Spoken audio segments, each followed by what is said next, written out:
Hey everybody, welcome back. I'm Dr. Brett Scher, the medical director at dietdoctor.com. Have you heard the news or the fake news that low-carb diets can increase your risk of dying? Have you heard that studies can quote-unquote prove that? I mean, it's pretty confusing if you hear that and then you hear all these beneficial things about a low-carb or a keto diet. Well, here's one of the keys about that.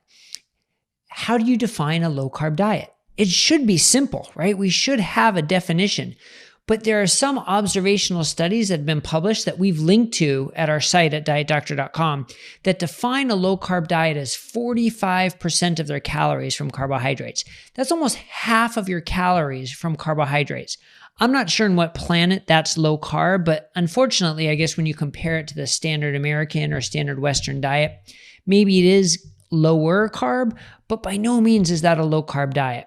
And that's so important to realize because you're not going to see health benefits from lowering your carbs to 50% of your calories. Well, now Ann Mullins just wrote a new piece on our site at dietdoctor.com about an op-ed from Mark Cucuzzella. So if you don't know Dr. Cucuzzella, he's a physician out in West Virginia, and he's a pioneer. He's helped his hospital serve healthy low-carb meals, and he did that almost single-handedly to make that happen.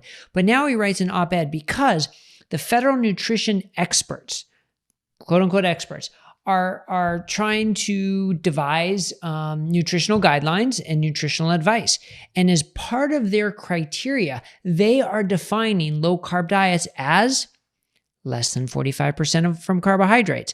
Again, this definition of 45% carbohydrates as low carb, I really have a hard time understanding where that comes from. I mean, if you're eating a 2,000 calorie diet, 40% of your calories from carbohydrates comes out to about 200 grams of carbohydrates. 200 grams, that's a lot of carbohydrates. At Diet Doctor, we consider a liberal low-carb diet as 100, a moderate at 50, and then of course a ketogenic as 20 or less. So to say you can double our liberal low carb limits and still consider it low carb, you have to realize there's physiological changes that happen when you lower your carbohydrates. Your body can start to burn fat instead of carbohydrates for fuel. You lower your insulin levels and improve your insulin sensitivity. That's not going to happen if your carbohydrates are at 200 grams per day. Also, if it's at 200 grams a day, there is a wealth of carbohydrates that will fit into that program.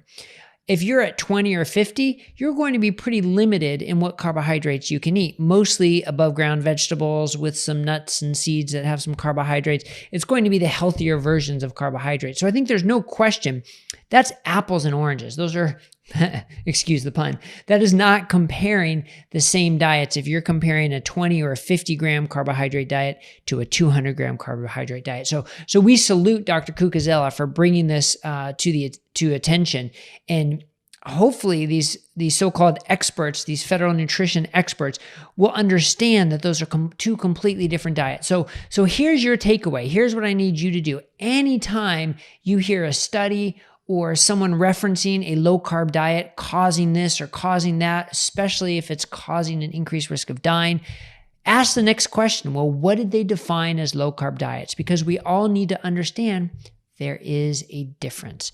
Whether it's a 20-gram carbohydrate, 50-gram carbohydrate, 100 or 200 makes a huge difference, all right? Hopefully that helps you understand this, where a lot of this confusion is coming from. And I sure hope our government is not going to make this worse by putting out national federal guidelines that low carb is 45% of your calories from carbohydrates. That would be just a complete misguided use of science and misguided use of nutritional advice. All right, time for me to get off my soapbox, but I hope that was helpful. Go to dietdoctor.com to see the full article by Ann Mullins, and make sure you click subscribe below so you'll get all our updates. Take care. Have a great day.